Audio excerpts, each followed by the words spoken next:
From the John C. Hench Production Arts Studios in Peoria, Illinois, VideoMax Limited presents Midstate Magazine with your hosts, Kayla Neitz and Dawn McClure. News with Stephen Gothald and Danielle Kamsky. And the Midstate reporting team. Sports with Brent Dravalis. Jalen Cook is on the beat. Shanesy Fryer takes us about town. Get real with Haley Fichter. Let's eat with Brandon Johnson. Jackie Myers is in the spotlight. Street Team with Ricky Hendon. Megan Casey about crew. And State of the Arts with Brooke James. And now, from America's friendliest city, Midstate Magazine. Take it away, kids. Hello and welcome to Midstate Magazine. I'm Don McClure. And I'm Kayla Neitz. Thank you for joining us tonight. So, coming off of Thanksgiving and everything, and did you do any Black Friday shopping? I did not. I actually went, I'm more of a Cyber Monday type of person. I go on later, get my free shipping opportunities. But I did not go for Black Friday shopping. My sisters and I usually do go, but not this year. Yeah. So did you hear any interesting stories about that, or did you go yourself? You know, just the usual craziness, a few fights.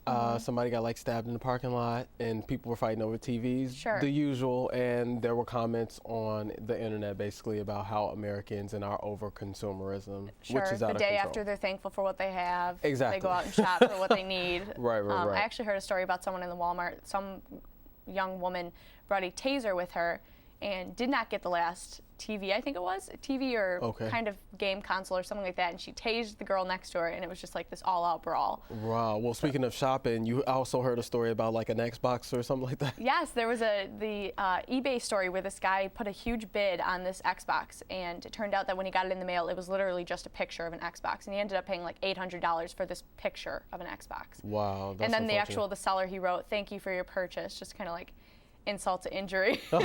Oh man, well, there's been a lot going on in Central Illinois. Let's check in with the news team.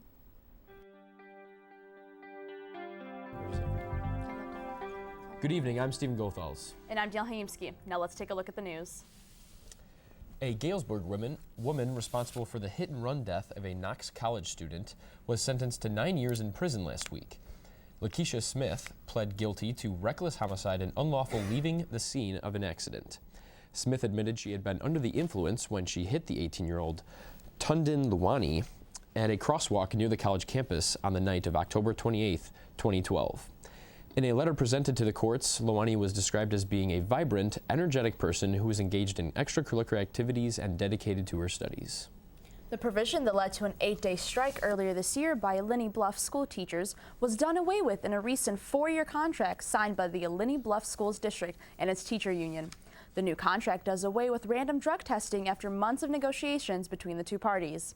Olynyk Bluff's Federation of Teacher President Teresa Gresham says that in a relatively short time, the district has become a model of what can be done inside a school district, even after relationship with the board has completely broken down. We're on a good path now. A Washington man is taking it upon himself to help fix the damaged vehicles of those affected by the tornadoes. Corey Campbell, along with a local business named The Glass Doctor, are working together to help give estimates and set up appointments to fix the damaged glass. Donations will then help pay for people to get new windows and windshields. Campbell said in the statement that he wanted to help people in a way that wasn't already being addressed. Repairs are scheduled to start next Monday. It takes a group of people behind the scenes to make live events possible. And it's no different in Peoria. Chris Gibson has the story. This control room is just like the ones you'll see in arenas around the country, with a video switcher, instant replay, graphics systems, lots of monitors, and a multi-camera setup. When I came in as a freshman, it was really random, really sporadic, not as organized, and now it feels like an actual business with an actual job. Television arts major Dee Moore says experience pays off. She'll be working for NBC during the Winter Olympics in January, and she says Braves Vision was the difference maker. I'm gonna cut and edit clips for primetime television, and I think my training with Julie in Braves Vision definitely helped me obtain that position. While many of the individuals begin working at Braves Vision with dreams of becoming announcers or on-camera talent, The organization has provided some of them with ideas for other opportunities. I've really found a passion in college athletics, working in the athletics department. I credit Braves Vision for that as well. All in all, the experience is turning young people into broadcast professionals in a very short time, and they seem to be enjoying every minute of it. I love being on Braves Vision. The crew that we have is so much fun to work with. For Midstate Magazine, I'm Chris Gibson. Thanks, Chris. Now here's Brent with sports. Thanks, Danielle.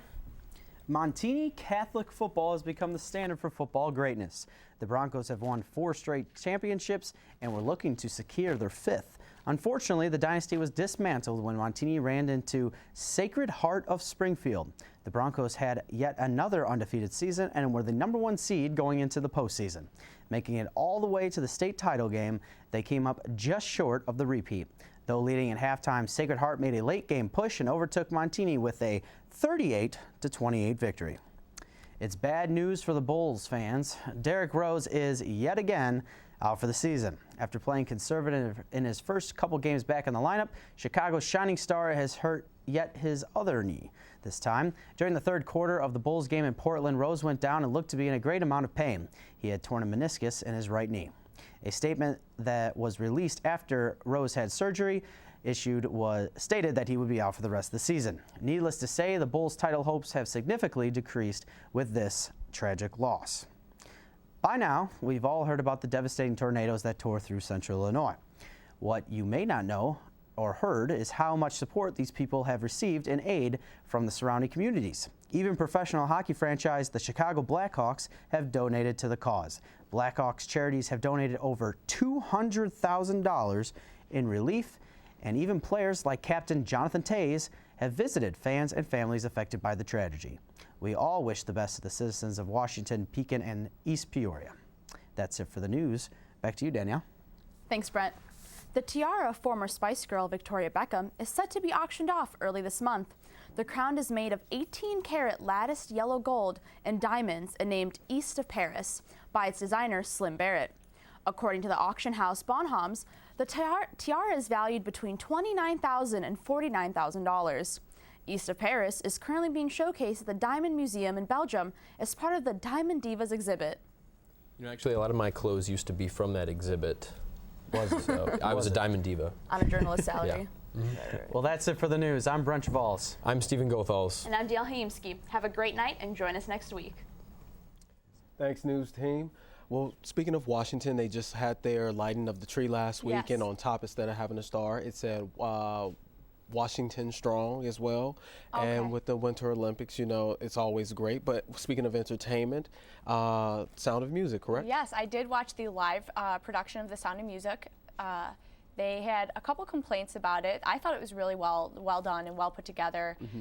But what I read was that someone from the Von Trapp family, who like actually the grandson of the Maria, he was upset that they would even try to reproduce such a classic movie as that, and try to reproduce the story when they did such a phenomenal job with the original one. Right. And he was even more upset that they would cast Carrie Underwood because she didn't have any acting experience previously. So, and I think, you know, I don't know if they used her as like kind of like a publicity stunt and wanted her to like attract more people to watch it. Probably. But he was kind of upset that they would cast her with no acting Okay, experience. well, how do you feel she did? You know, she wasn't perfect. You could tell she didn't have experience or anything like that, but I thought she pulled it off. She has an amazing voice. Like most of her part in the entire production is singing. Right. So that alone, I think, you know, takes the whole thing. All right. Well, while there's always new music coming out, sometimes it's good just to listen to some old favorites. Jalen has a flashback for us with On the Beat. Hey, I'm Jalen Cook, and this is On the Beat. This week, we've decided to hop in the Midstate time machine and go back to 1973 and check out Stevie Wonder's classic album, Inner Visions.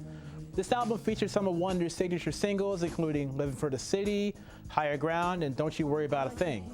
It also contains a variety of funky sounds, catchy beats, and wonderful lyricism that we've all come to love over the years. Inner Visions is a masterpiece in every possible way, from the compositions all the way to the production value. It's also a fantastic showcase of Stevie Wonder's abilities as a musical virtuoso. Instead of having a band take control of the background instruments and vocals, Wonder acted as a one-man band and performed every instrument we heard within the album, a feat we rarely see or hear with music today. Stevie Wonder is one of the most influential artists of all time, and Intervisions is a stellar showcase of his incredible talent. Keep in mind that this was his 16th album released at the time, so his rich musical career was far from over then and still is going strong to this day. Until next time, for On The Beat, I'm Jalen Cook. There you go. Paul Walker. Hi. All right. Thanks, Jalen. Well, recently we've had a few deaths, and Nelson Mandela. Paul Walker as well. Yes. It's a little upsetting to see that Paul Walker is getting a little bit more coverage than Nelson Mandela with his. It's unfortunate, especially with the younger generation. Well, first, Paul Walker, everybody knows him just because of, Fast and movies. Furious. Right. And with entertainment, especially in America, celebrities and entertainment is huge right now, especially over the news. And it's unfortunate because some of the younger generation, as far as Nelson Mandela, him being the first black South African president and him being in jail for so long and getting out and still fighting for his country and doing so much in one lifetime, and then Paul Walker, it was a little ironic that he did die in a car accident. I don't know if you heard that part, but yes, it is. But our own Simone Buckner had the privilege to speak with Congress Aaron Schock. Let's see what she has learned from the congressman. Congressman, thank you for joining us. We're going to get right into it. Okay, Simone, thanks for having me. Thank you. You started your career pretty early. How did you know you were a leader, and what are some of your best leadership qualities, would you say? Well, I think obviously in order to be a leader, you got to have followers, and I think people want to get behind people who have a vision, but also who work harder than anyone else and have the energy, tenacity, and belief in themselves to make it happen. And what would be your advice to give to aspiring leaders then? People can accomplish great things if they believe in themselves, if they do their homework, they exercise humility, if they outperform their peers. My best advice to anybody in school is have the best project. Don't just do what the teacher or the professor asked you to do. When you get hired at your first job, don't just work 8 hours a day. If it's an 8-hour job, show up a half hour early, stay a half hour longer. Don't expect to get paid extra. If you outperform your peers at work, your bosses, your superiors will give you opportunities. You'll be the first person given more opportunities for advancement in your career. That's what distinguishes leaders, people who do things that other people won't do. And with those differentials, with those things that make you different, you're going to rise up. People are going to want to follow you. People want to follow people that are different. Otherwise, you're just one of the pack. Great answer. You said something that specifically really stood out to me was, have the best project. What would you say have been some of your best projects? Well, let's take something close to home. I bought rental property near Bradley University when I was a student at Bradley. And I bought the best houses that I could buy. I got more rent for them, but they had hardwood floors, they had fireplaces, they were nice units because I knew that people would pay a premium if they were something different than some of the more rough rental properties that might be more commonplace. Well, I know you definitely, having support from people in your party can definitely help you move forward. How do you feel about bipartisan leadership, specifically in Congress, and kind of the trend of it going on today? I'm a believer that in anything in life, you don't get everything you want, whether you're in a relationship with someone, whether you're in a business, or whether you're in politics. It takes compromise, it takes negotiation, and even when your entire party controls something, you don't get everything you want. And I have tried to be a voice who has called for negotiation on both sides. Doesn't mean that I don't believe in my principles, doesn't mean that I'm not going to fight valiantly for my principles, but at the end of the day, if we're ever going to get anything done, you got to come to the center of the room and be willing to negotiate. All right, well, advice well taken, Congressman. Thanks for being here. And thank you, Simone. It's great to be with you. Thank you again. All right. Thank you, Simone, and thank you, Congressman Schock, for stopping by our studio. Yes. Also going on in Peoria, and it's not just in Peoria, but the workers, fast food workers, are once again out there going on strike again, Hoping for almost double, right? $15 per hour, right, is that correct? The minimum wage, exactly, and saying that they are trying to make a better living on minimum wage, not minimum wage, I'm sorry, but trying to make a better living in life, and they can't do that with the minimum wage. On $8.25 or whatever it is per hour that they're depending on right what now. state you're in, right. And, the business owners are kind of saying, like, what were they telling us that? Basically, the business owners feel like that is not a job that you are supposed to make a living on. It's supposed More to of a help stepping people. stone to get to a higher position or whatever Exactly, it is. and try to move up in life. It's not supposed to be something you aspire to be. Sure. Yes. But you know, there's always things going on with celebrities as well. Jackie has all the news for us within the Spotlight. I'm Jackie Myers, and this is In the Spotlight. It is with deep sadness that we take a moment to recognize the death of actor Paul Walker, who was killed in a tragic car accident in Santa Clarita, California, last Saturday, November 30th. The Fast and Furious star was on his way to a charity event for his organization, Reach Out Worldwide, to support the Philippines typhoon aid. Days later, Walker's father, Paul Walker Sr., spoke out on his son's behalf and could barely keep himself together as he talked about how much his son truly meant to him. Walker Sr. said that his family is going through a tough time coping with the actor's sudden death, especially his son's 15-year-old daughter, Meadow. He stated, "Meadow has been taking it really hard, but thankfully she is surrounded by family and friends who love her. Our condolences go out to the Walker family during this rough time." In American culture, Thanksgiving dinner is an event that many look forward to every year.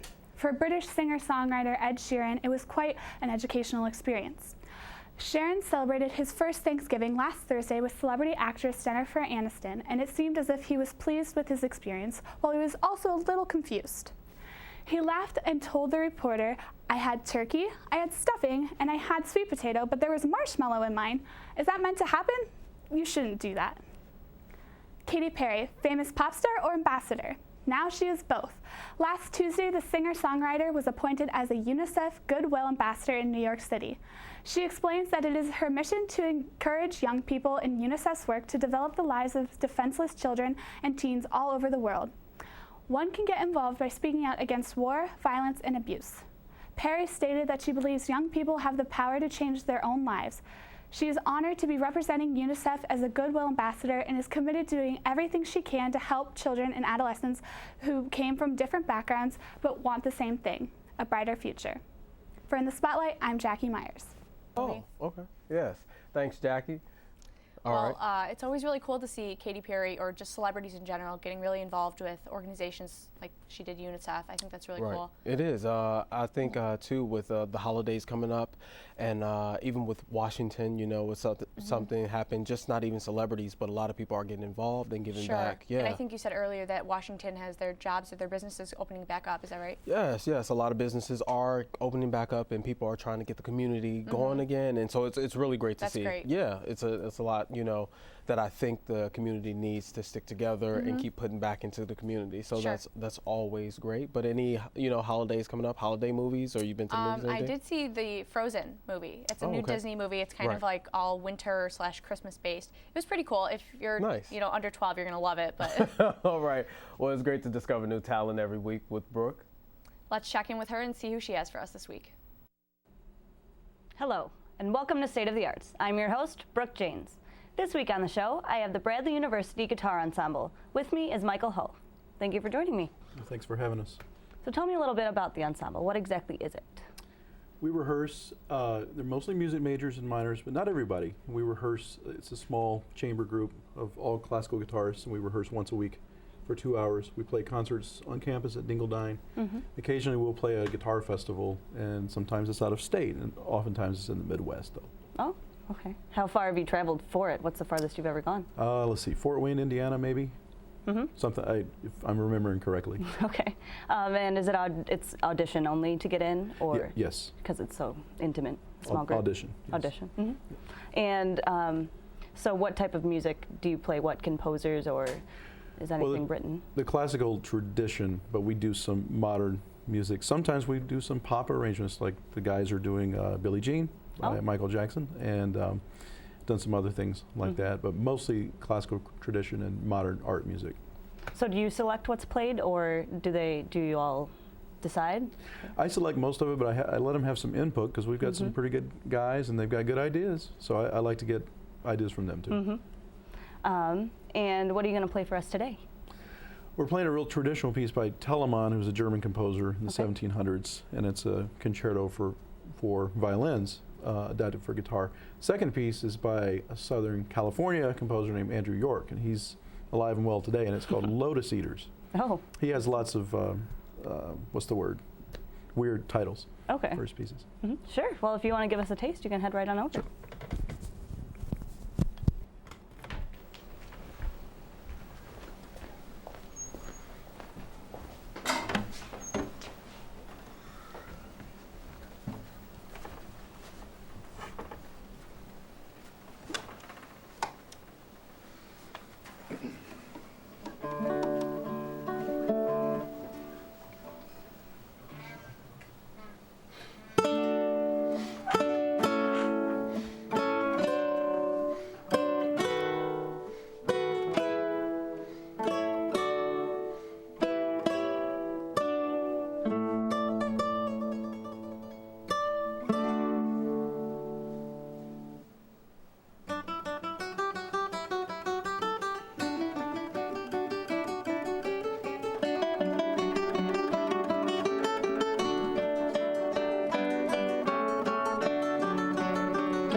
Thank you very much for your performance, and thank you for watching. That's all the time we have for State of the Arts. I'm your host, Brooke Janes. Thank you, Brooke. Well, I thought that was really good. Yeah, that was pretty cool. I liked it a lot as well. I don't think I've ever really seen A guitar ensemble? Yeah, Neither just have I. all guitars. Yeah, that was different. I thought it was pretty impressive. I think guitar players are kind of like especially impressive because they have to do so much with their hands and they're playing something completely different with their other hand. Right, and I, for one, have played Guitar Hero and it's just a mess. So, I mean, I'm pretty impressed. I've played Guitar Hero. I don't want to say it's anything like that. No, but, you know, it's not, but but it's I mean. fun. Yes, yes. But that was pretty cool. Right. Also, make sure everybody watch because this is our last episode. Yes, but we've got a best of episode coming up next week, so be sure to stay in tune for that. Right. Give you the best of the show and, you know, have some laughs with us and see probably some things I'm sure that's hysterical on here. Yes. And, I know I will be watching. Yes, for sure. and it'll be a lot of fun to review and kind of cap back over. But it's been a great season. How did you enjoy your first season here with us? I really enjoyed it. It was more than I thought it would be, honestly. Is really great, really good experience for me. Oh, good. I'm glad you enjoyed it. Thank you. I'm sure viewers would love to have you back again. I hope so. Yes, it'll be a lot of fun. And also, you know, we want to make sure with the holidays everybody is safe, and Washington, you know, keep them going as well. Anything you would like to say to them? You know, I'm just really glad that they're getting, you know, back on their feet. Everything is getting better for them. Also, our condolences, of course, go out to the families of Paul Walker and Nelson Mandela. Right. You know, and that's really huge. You know, a young star gone. He was only, I think, in his 40s. He looked very young. Yes, he was young 40s, and then Nelson Mandela, which is huge. People, please, you know, keep his dreams and his hopes alive and everything that he has fought for, and let's just honor him because people are already making jokes, and it's like, the internet sometimes takes things, I feel like, out of the context or the importance. I didn't even know that anything like that was going on. Yeah, you know, it's just unfortunate, and that man gave so much of his life to help his country. Just a selfless person. And, you know, he's lost so much, but it's been great. But that's all the time we have for Midstate Magazine. I'm Don McClure. And I'm Kayla Neitz. Have a great night, and join us next week for our wrap-up.